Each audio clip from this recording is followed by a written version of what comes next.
Isso aí, boa tarde, doutor Nerilton e Luciana Novaes. Boa tarde, ouvintes da rádio Melodia FM 87.9 de Vitória da Conquista. Então, fique com a gente, acompanhe, participe e sintam-se em casa, porque no Ele e Elas, em sintonia, o que importa é a troca de ideias, a informação de qualidade e um papo saudável, não é isso aí? É verdade. Então, ele e elas é o ele, que sou eu, né? As elas aqui, duas mulheres aqui para discutirmos assuntos bastante relevantes, conversarmos um pouco, que é um programa que ocorre todas as terças, quartas e quintas-feiras. Nós estamos aqui trazendo tantas informações interessantes, tanta coisa boa para você que está aí do outro lado, buscando informações, querendo saber informações sobre a parte da doutora Alexandra, que é advocacia, né? Em direitos e etc. Na minha questão, a questão da saúde, né? A Luciana, que é uma repórter fantástica, trazendo também informações muito importantes aí no mundo da política. Nós séria e imparcial. Imparcial, exatamente. Então, estamos juntos aqui para trazer as informações e o Ele e Elas foi criado com este objetivo, né? Espero que a gente tenha alcançado e levado essas informações para todo mundo, né?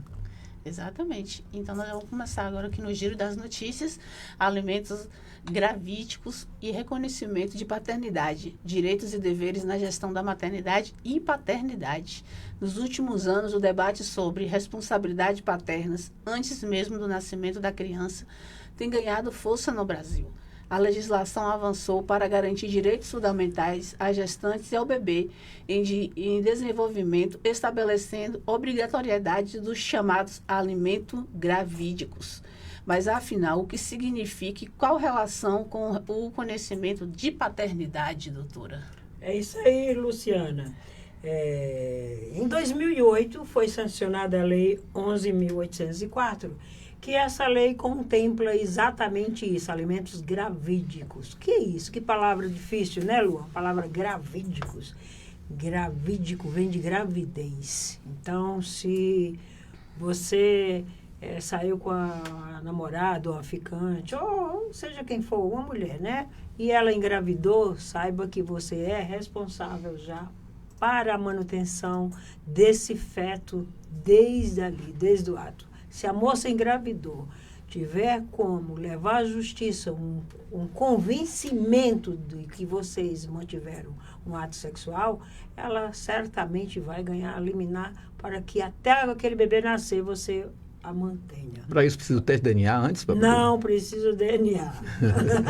Não precisa DNA. Precisa apenas ela levar o indício de prova forte. O que é uma prova forte? Conversa de WhatsApp, onde ela tenha comentado da gravidez. Ele naturalmente comentou, recusando, fotografias, nota de hotel, motel. Essas coisas são provas, mas existe 1 milhão. Não dá para dimensionar nem nominar todas assim em 1 minuto, em 1 hora, porque são muitas provas. É bastante saber que uma prova que leve o juiz a se convencer de que vocês tiveram algo é suficiente para o juiz determinar os alimentos gravídicos. E, após o nascimento do bebê, sim, aí aqueles alimentos se tornam definitivos, porque eles entram já como pensão alimentícia. Fiquem à vontade aí, vocês dois. Estão assustados com o alimento gravídico? Eu estou aprendendo a cada... O alimento gravídico. Porque o camarada não pensa, né? Não, só... quer namorar, quer sair, não sabe as consequências, não sabe depois, que vem né? depois, né? E a responsabilidade, né? Colocar uma criança no mundo não é só alimento, né? Mas assim, mostrar que você tem uma responsabilidade, né?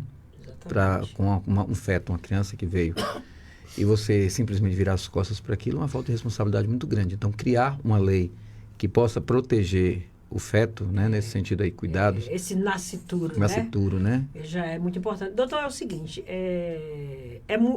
essa lei foi um avanço, sim, na área de família, né, porque ela vai de encontro a um direito de família ou a um direito onde um ato de intimidade causou ali resultou em a formação de um nascituro.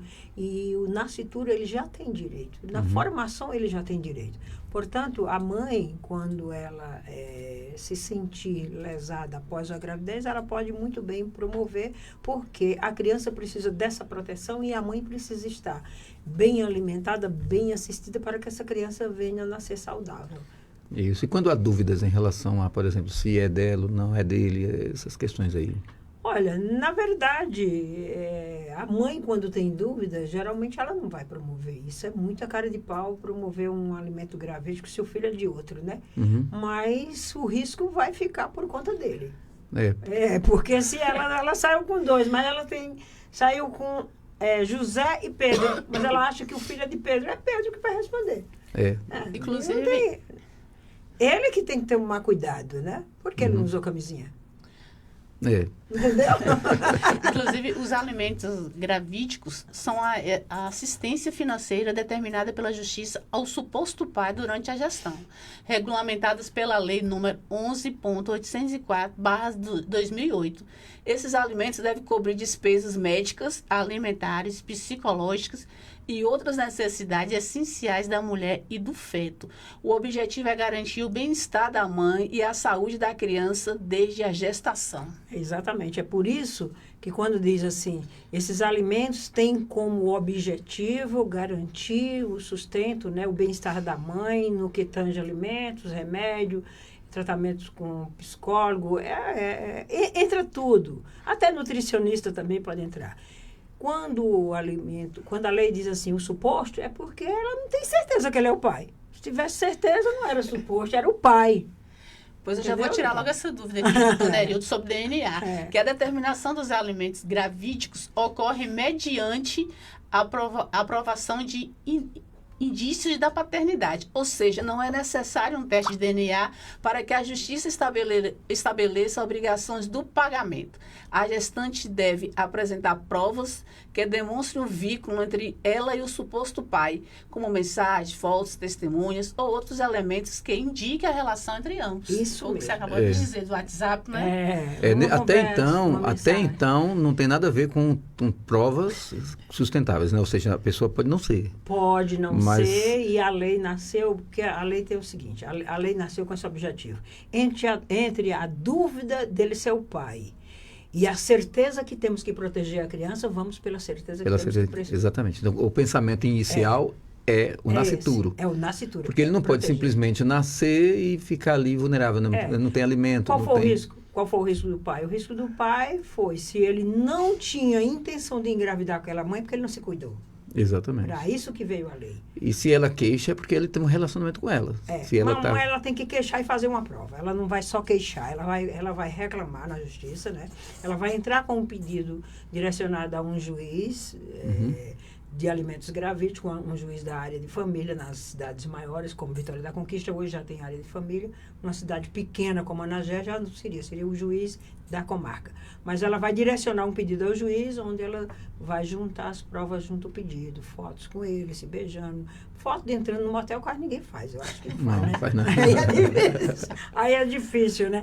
Mas pode ter a nota. Se pagou o motel com cartão de crédito, tem também a fatura. Então, e se não tiver nada, ainda tem também como ela poder pegar uma declaração de terceiros. Declaro que conheci o casal, eles tinham uma relação, eles namoravam. Não tem por onde correr, então, doutor Nery. Não tem por onde correr. Não tem, não. É interessante, né? O caso aí é uma informação muito interessante. Porque, assim, o que tem de jovens e homens que eles ficam ali, né? Cercando. Engravidou, namorou, escorrega, não vê mais, não quer saber mais e dá aquela escorregada.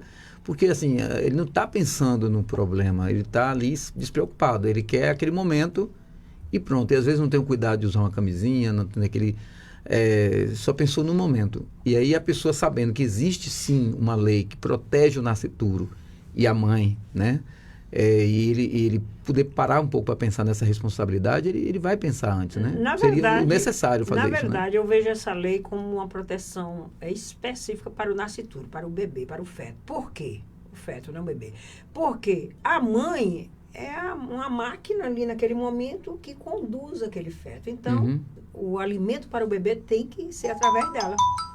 Tem que ser através dela. Então, eu acho assim, quando a lei diz que a mãe tem que estar saudável, é exatamente porque uma doença da mãe passa para o feto. Se a mãe não tá fraca, aquele feto vai estar fraco também. Aquela criança vai nascer com problemas. Então, a lei realmente tem um objetivo específico de proteger de verdade o nascituro. A coisa muda depois que é provado em DNA, porque no caso já vai... Quando o bebê nasce, aí ele persiste a dúvida. Ele está pagando alimentos gravídicos. O bebê nasceu, não existe mais alimento. O alimento gravídico já cai por terra.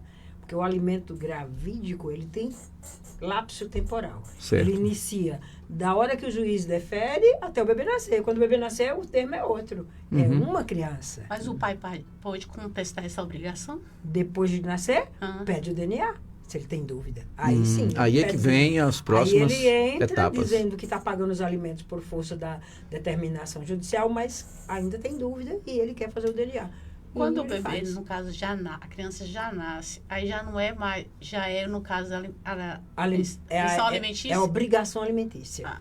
Deixa de ser essa questão do gravídico. O alimento gravídico é só até o bebê nascer, só até aquela barriga, aquela mãe... São 9 meses. 9 meses, se não vier antes, né? Se não vier nos 7, nos 8 e por aí vai. Mas tá vendo, rapaz? Vai namorar, já sabe. 9 meses, não é só... A mulher carrega um probleminha 9 meses, né? Ela vai...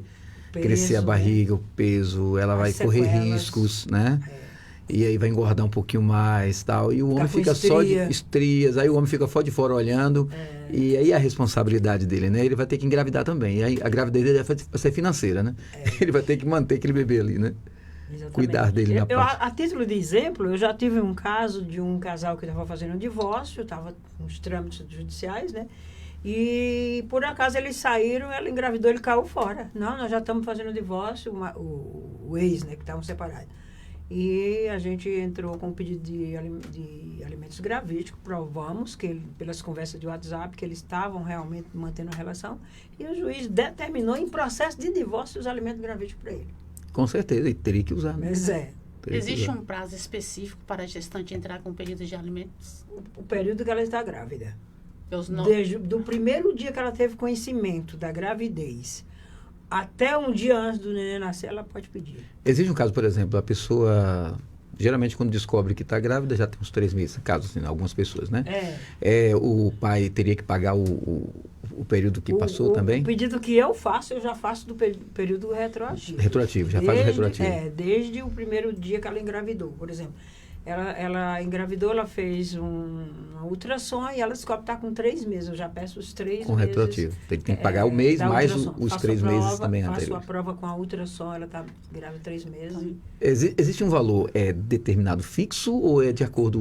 O que determina o valor? O valor do alimento gravídico é de acordo com a condição do pai, né? Do suposto pai. Então, mulheres também não vai sair como ganha salário mínimo, não, que é bem pouquinho, né? E é uma pensão alimentícia, então... A mesma porcentagem? É o juiz para... Mais ou menos isso, às vezes até mais um pouquinho, porque o juiz considera, a gente pode fundamentar que ali ele tem que alimentar a mãe, os alimentos são mais caros e tem remédio, tem que tomar vitamina C, vitamina D e tal, então pode ser em muitos casos muito mais caro. Já que o doutor Neril gostou de falar de DNA, estou desconfiada, viu? Ele focou muito em DNA, doutora. Vamos falar sobre o reconhecimento de paternidade. Isso. Quais são os meios legais para o conhecimento assim, de paternidade? Olha, os meios legais são vários. O pai pode ir livremente no cartório, sem advogado, ele sozinho, e chega no cartório, se a criança já tem o registro, né? Se a criança já tem o registro e diz, olha, essa criança leva a cópia, se tiver, se não tiver, pode chegar lá, dependendo da comarca, no próprio cartório a criança foi registrada, ele vai saber, lá tem os livros. Eu quero registrar essa criança aqui, eu quero reconhecer como meu filho, ele foi registrado aqui e ele só tem mãe, eu não me ative a esse compromisso, mas agora eu vim. Livremente ele vai no cartório e reconhece, e o cartório atende, cobra uma taxinha que é mínima, deve ser uns 30, 40 reais, ele paga essa taxa e reconhece a paternidade. Outra forma é quando o pai se recusa e a mãe entra com o pedido de reconhecimento de paternidade. Ele vai ser chamado Para dar o material, né? na justiça, onde o juiz vai determinar que se faça o exame de DNA, se ele quiser. Porque se ele não quiser, ele não, excelência, eu reconheço, eu sou o pai mesmo, não preciso de DNA, eu vou reconhecer, é meu filho. Porém, se ele não quiser, a justiça entende que aquele que se recusa a fazer o exame de DNA é porque realmente é o pai. Aí o juiz determina que coloque o nome dele como pai daquela criança e a partir dali ele não fica só com a obrigação de dar afeto, se ele tiver responsabilidade e compromisso, mas de dar pensão também. A mãe pode registrar a criança apenas com o nome, caso o pai se negue a reconhecer? Sim, a mãe, todas as certidões de nascimento que vem assim, pai desconhecido, viu? O termo é esse, doutor. Nome da mãe, Maria José Pereira. Nome do pai, desconhecido. São esses pais que se recusam a reconhecer a paternidade.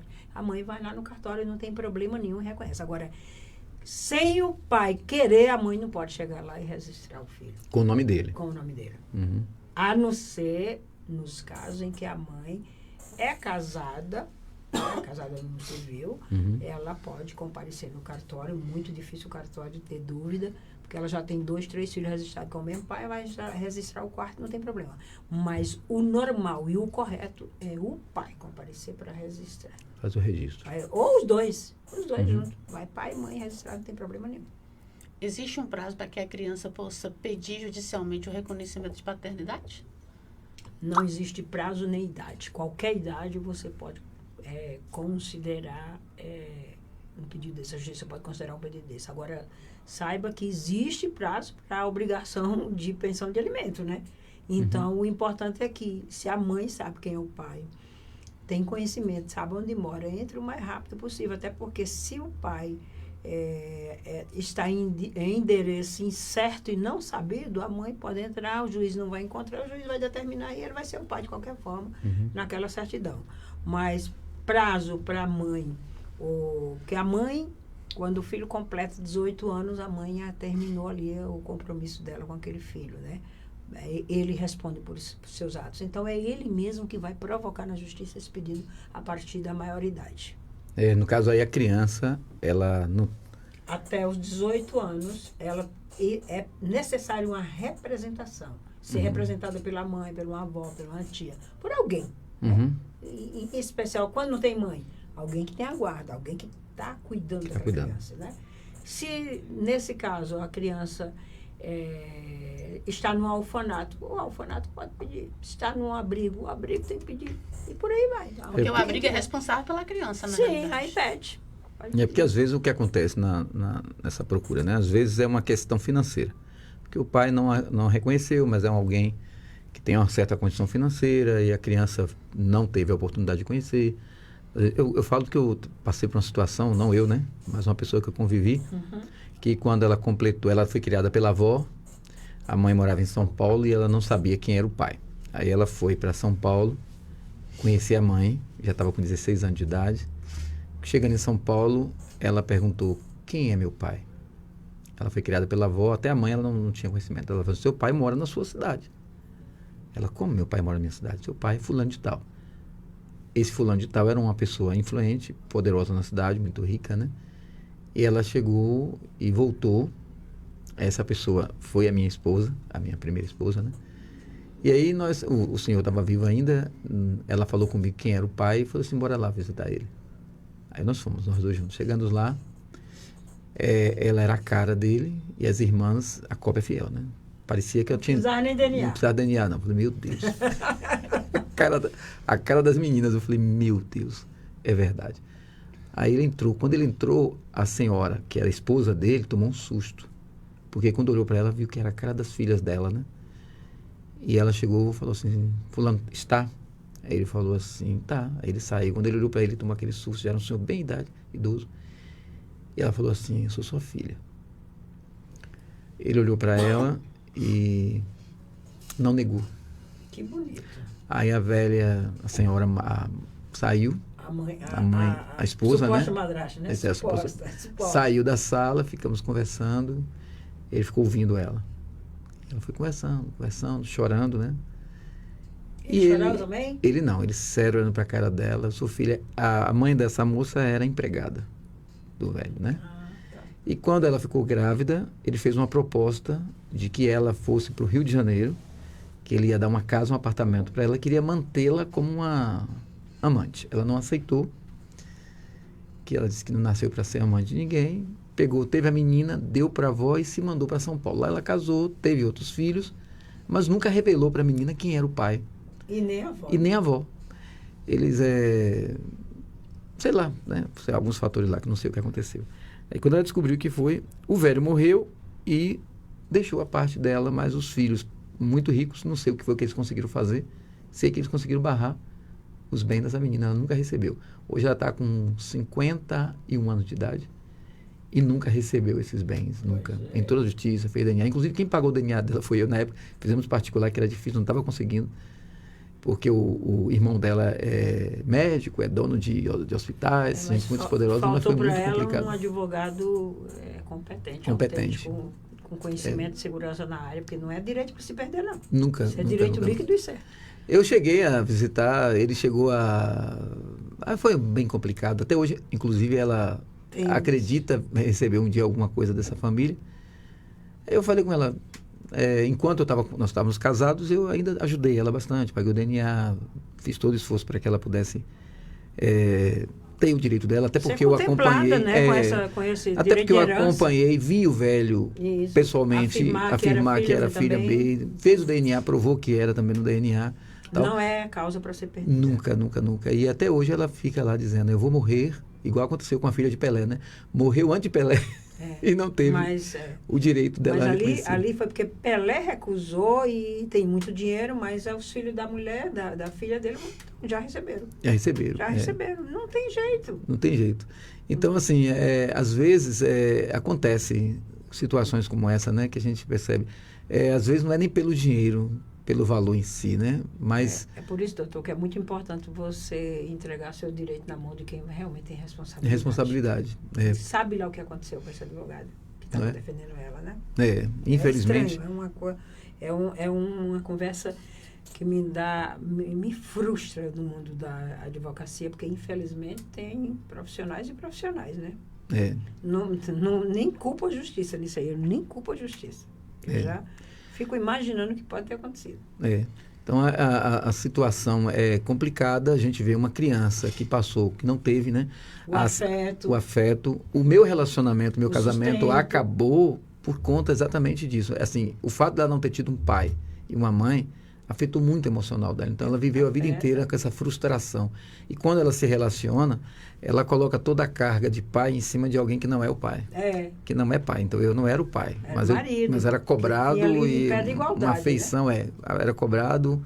Então, é muito complicado o relacionamento, né? Então, você hoje colocar como a situação que nós estamos falando sobre questões de você cuidar, né? Uma lei que protege o feto, nascituro, é uma proteção que vai além do físico, além de uma alimentação. Por isso que eu falo. Entende por que a justiça, porque quem projetou essa lei trabalhou bem? Exatamente. Trabalhou bem, porque, na dúvida, é melhor que um tenha um prejuízo, né? Do que o outro deixe de receber a proteção a favor do bem da vida, né? Exatamente. Porque um bebê, um feto que não for bem cuidado, ele pode... E é uma lei muito legal, né? É uma lei muito legal porque está protegendo alguém que ainda está vindo, né? Alguém que está vindo que não tem culpa de nada, não está ali.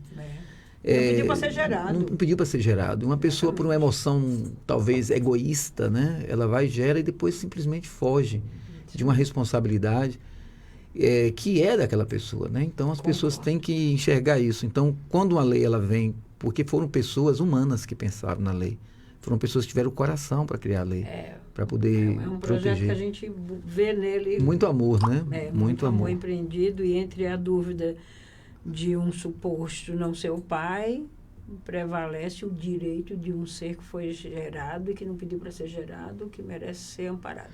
Doutora, qual é o papel da Defensoria Pública para ajudar mães que não têm condições de pagar um advogado? Olha, A Defensoria Pública é um órgão do Estado. Então, está lá na Constituição Federal, que é dever do Estado. Dever, não é direito. Não é apenas um direito meu, mas além de ser um direito meu como cidadã, é um dever do Estado. É atender nas relações de saúde, de segurança, moradia, educação. Tá? Então, entra essa parte aí do Estado, a segurança, a saúde, né? E a Defensoria Pública são advogados concursados, pagos, bem pagos, por sinal, que pleiteiam uma vaga como defensor público, como advogado público, para atender essa categoria, essa sociedade, essas pessoas menos favorecidas financeiramente. Então, elas têm o direito, conforme isso consta na Constituição Federal, porque é dever do Estado. Então, o papel da Defensoria é atender e fazer o melhor possível conforme manda a lei. Embora muitas vezes eles alegam que a demanda é grande e que às vezes o processo sai um pouco assim, meio que chafurdado, mas existem muitos defensores públicos aplicados, dedicados, que realmente faz jus ao juramento. Então, o papel é proteger, amparar e realmente defender. Inclusive, é bom que se diga, ó, o prazo para a Defensoria Pública é dobrado, viu? Se para mim, o juiz dá uma publicação para mim assim, doutora, tem 15 dias para responder sobre folhas tais, páginas tais. Para a Defensoria Pública, ele diz, Defensoria Pública, advogado público, tem 30 dias para responder sobre tal. Ou então ele nem diz 30 dias, prazo dobrado. Prazo da Defensoria, já sabe. Então, olha, é o dobro. Se para mim um prazo é 5 dias, para o defensor é 10. E ele ainda pode pedir prorrogação para o juiz em várias situações, que não dá tempo para atender. Como é que funciona? No caso, o nome do pai pode ser retirado do registro da criança, caso se comprove que ele não é o genitor biológico? Claro. Como é que funciona? Tudo é possível, tudo existe, os termos, né? Existe exoneração de paternidade. Como é isso, doutor? Exonerar, sim, o pai, por um período, ou com a prova, ou por alguma razão, começa a suspeitar que o filho não é dele. Ele vai ficar sendo o filho, já que ele registrou, e no registro daquela criança, daquele filho. Às vezes até já é adulto. Tem o nome do pai, como fazer? Fácil, ele vai promover judicialmente, tudo depende da justiça, ele vai promover judicialmente uma ação e vai provar que ele realmente não é o pai e que ele quer que tire o nome dele daquela certidão de nascimento, daquele registro.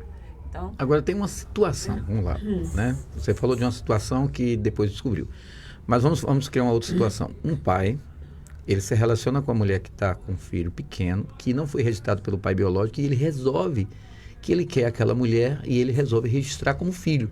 E ele vai lá em cartório e registra o filho como filho dele, mesmo sabendo que não é dele. Mas ele registra porque ele gostou da mãe, tem um relacionamento com a mãe, e depois o casamento se dissolve, dá tudo errado, e o filho foi registrado no nome dele. E esse caso aí, ele pode voltar atrás? Aí ele deu uma bola fora. Ele cometeu, ele fez a maior bobagem da vida dele. Porque, primeiro, quando ele vai no cartório e declara que o filho é dele, sem o filho ser, ele está mentindo. Então, ele está cometendo um crime ali, né? E ele, como ele vai... uma coisa é você ter dúvida que o filho é seu, porque você prova que tem dúvida por A ou B. Outra coisa é você chegar no cartório, eu registrei, eu menti, o filho não é meu, o filho é de José. Ele vai responder pelo crime do falso testemunho, dele ter chegado lá e ter declarado, registrado o filho. Mas isso não impede dele realmente tirar a paternidade. Mas ele responde. Porque ele responde. O cartório não se pode brincar com a lei. Né? Se hoje resiste, amanhã não. Ele vai responder por ter criado essa situação, levado essa mentira para se tornar pública, e ele tira, mas ele responde pelo crime. Então, às vezes, o cara antes de responder o crime, não, entre ele ficar com a restrição, ficar com a passagem, né? Uma passagem. E ficar limpo, eu acho que ele vai continuar sendo pai. É pai mesmo. Então, eu falo isso porque acontece, né? Acontece muito isso. Muito. Uma coisa é negar a paternidade. Outra coisa é ir lá declarar e depois dizer que não é filho. Esse tipo de esclarecimento é interessante, né? Porque a gente, às vezes, nunca é discutido, as pessoas nunca Não, perguntam, né? porque são informações muito amiúdas. É, Né? Você vai procurar um advogado que não é da área, que não tem uma experiência vasta, até muitos advogados que não é da área. Não, doutor, não sei, não é minha área. Ele está certo, ninguém é obrigado a saber tudo. Uhum. Ninguém é obrigado a saber. Nem eu sei tudo do direito de família, gente. É muita coisa. Mas o que eu sei, a gente dá pro jeito de responder. Vai passando as informações, né? Que- Afinal de contas, eles e elas para isso, né? Exatamente. E o que eu não sei, eu vou buscar, né? Exato. Doutora, o que fazer quando o pai reconhece a paternidade, mas não cumpre suas obrigações financeiras ou efetivas com a criança? Olha, o afeto é um problema seríssimo, porque o afeto não dá para o juiz obrigar, até porque como é que ele vai obrigar alguém a amar alguém, né? Afeto é amor, né? Afeto é amor. Então, o afeto, ele vai responder quando esse filho completar 18 anos, que o filho entrar com ação na justiça até os 20 anos. Completou 18 até 20 anos, o filho tem o direito de cobrar através de uma ação de danos morais por essa ausência de afeto. E o filho ganha, tá? Eu desconheço algum que tenha entrado e tenha perdido. É aí Aí que ele- entra. ação de danos morais pela ausência de afeto na condição de filho, tá? Essa é a resposta da primeira parte. A segunda parte, eu não lembro o que você perguntou. Acho que eram 2 perguntas numa só. Como fazer, né? Isso.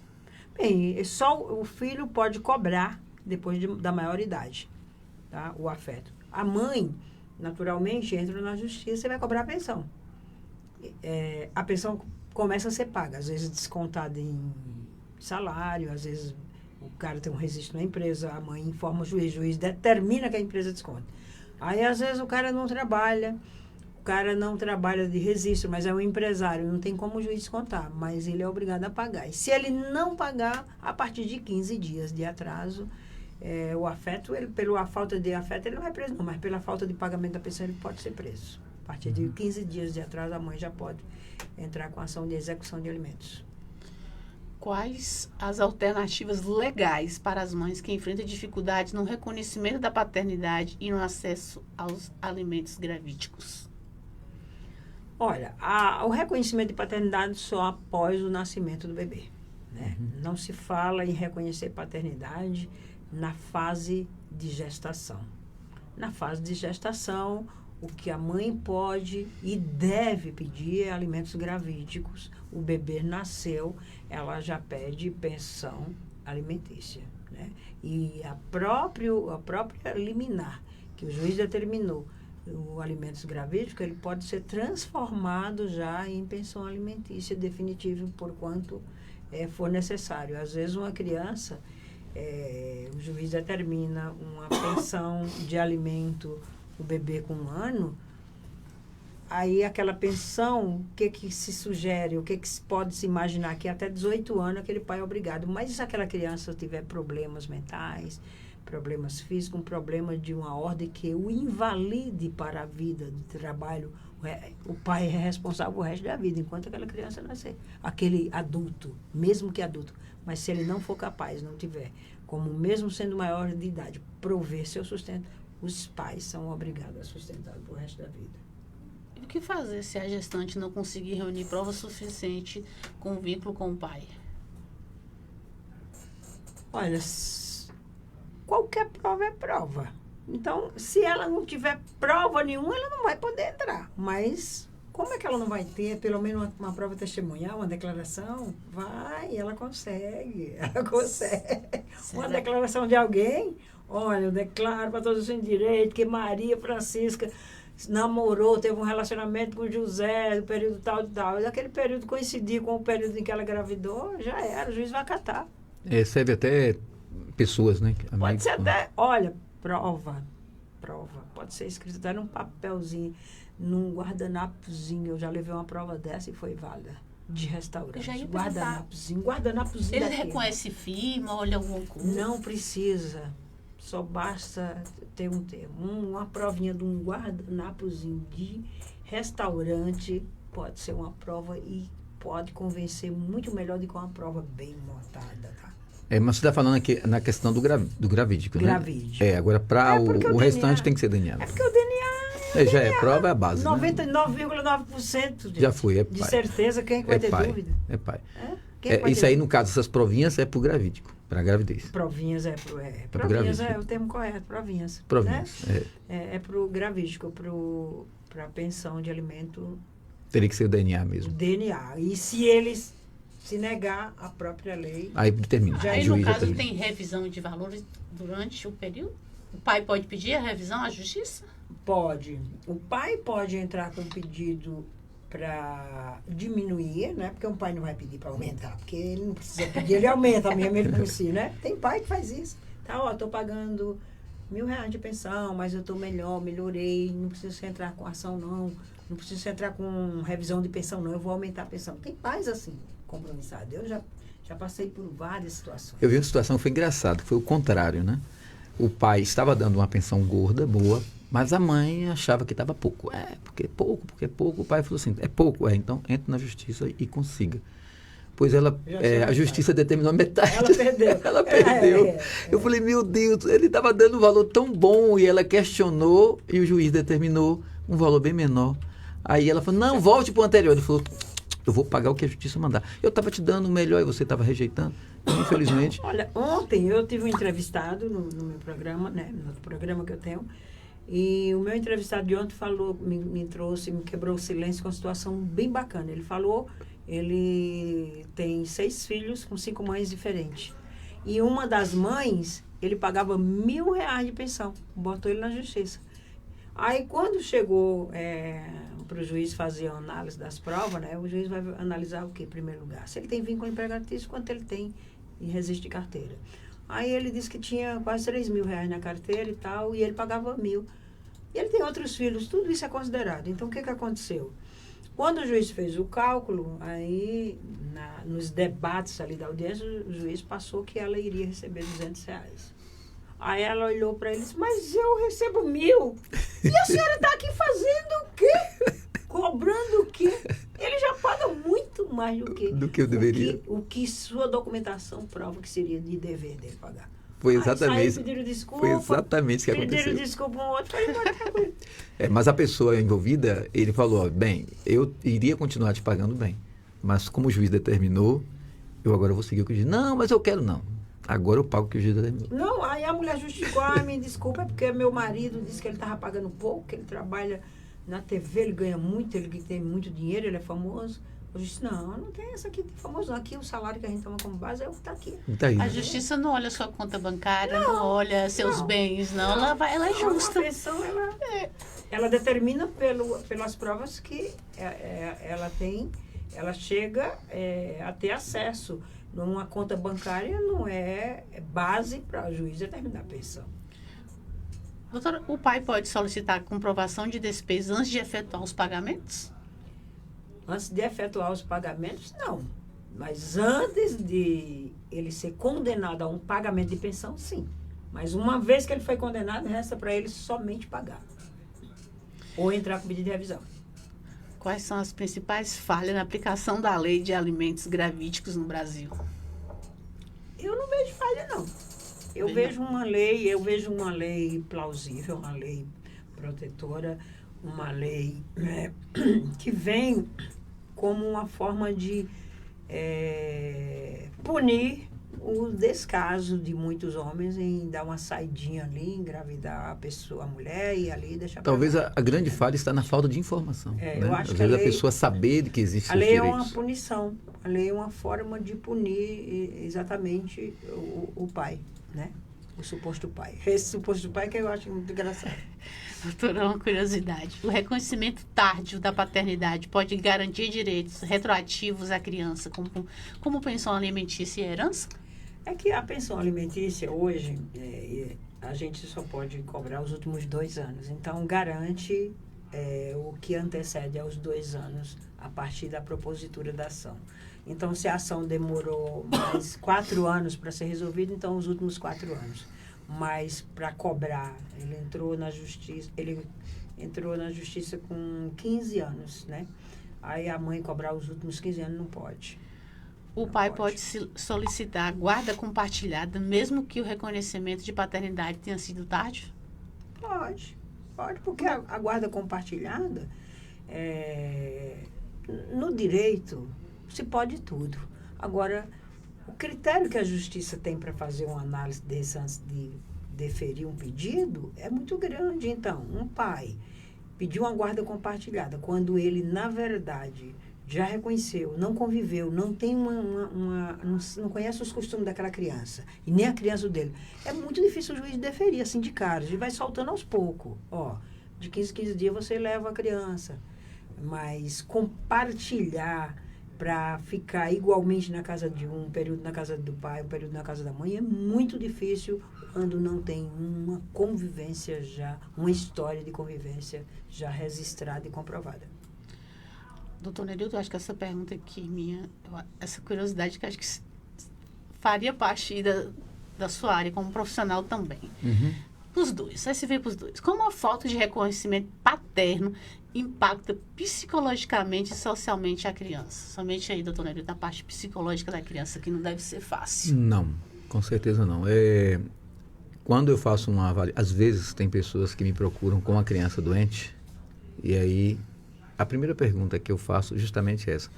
Existe algum processo de relacionamento aí, ou afastamento de questões de pais, filhos e tal? Essa criança tem o apoio emocional do pai? Geralmente a resposta é não. Ele não conheceu o pai, ou então ele tem um distanciamento do pai, e assim por diante. Na verdade, nós somos como uma lâmpada, né?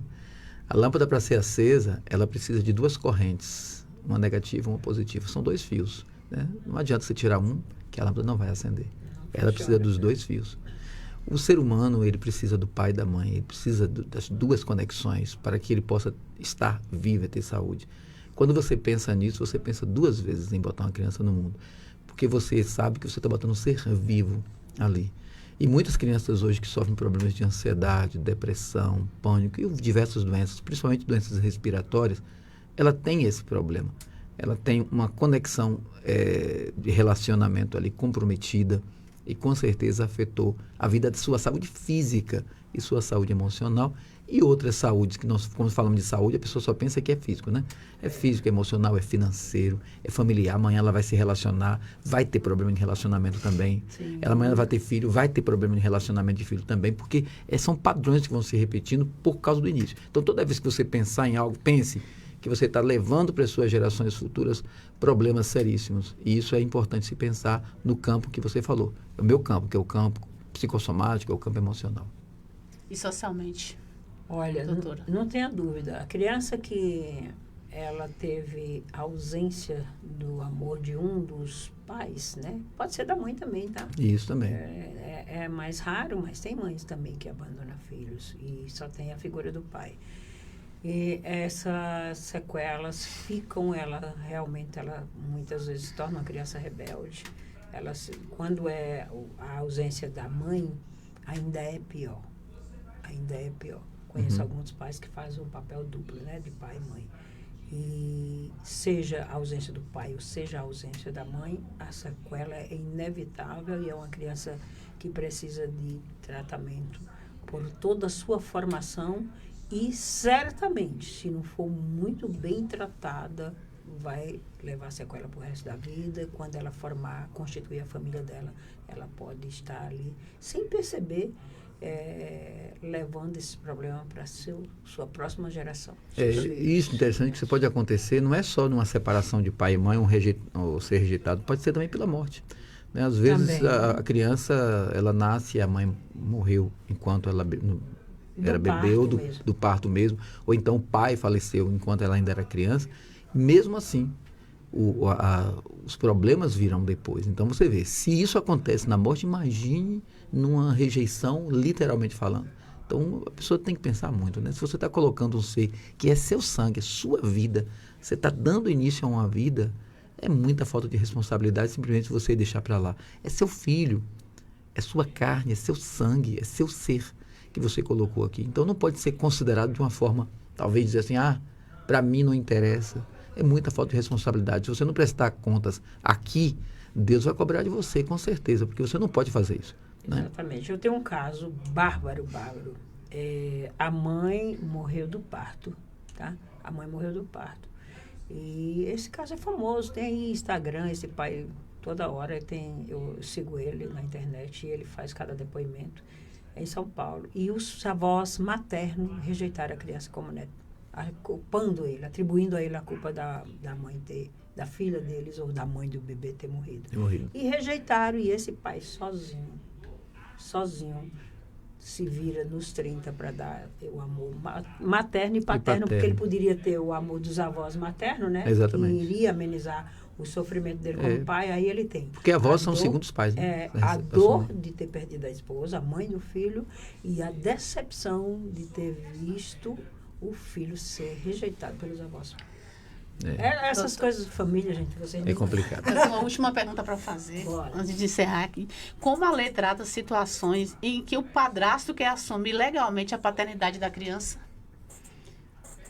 Olha, a lei, quando uma coisa é assumir legalmente, quando o padrasto assume legalmente, ele vai lá e registra, porque tem alguns casos que é possível no Brasil, o pai desapareceu, o pai biológico desapareceu, está em local incerto e não sabido, e o pai entra com o pedido de reconhecimento de paternidade. Foi aquela situação que eu falei, né? Que a pessoa depois não pode ir lá queixar. Mas aí é adoção, aí é diferente. É adoção, aí já é adoção. Ele adotou, ele fez o processo legal, que é o que ela me pergunta. Aí ele passa a ser o pai, e sendo ele o pai, ele é obrigado a tudo. Ele tem direitos e deveres iguais, e não tem essa de hoje ele adotar uma criança e amanhã desadotar. O que é isso? Entendeu? O que é isso? Então é o pai e assume o real papel em relação a amor, afeto, a carinho, a tudo, e a obrigações também. Acabamos de apresentar Ele e Elas em Sintonia, um podcast para discutir assuntos mais relevantes da atualidade e informar a responsabilidade da nossa cidade, toda terça, quarta e quinta, aqui na Melodia. Então, quer contratar aí? Entre em contato com o Dr. Nerilton, 739-9972-4251. Não é isso, doutor Nerilton? Com certeza. E pode nos acessar também pelo @Portal Notícias Bahia e pelo 977-99929-3017. E temos doutora Alexandra Advogada, 77998602525. Juntos fazemos as informações chegar até vocês. Então, vem aí o programa Comunidade e Ação com o jornalista Wilson Brasil. Até amanhã. Até amanhã.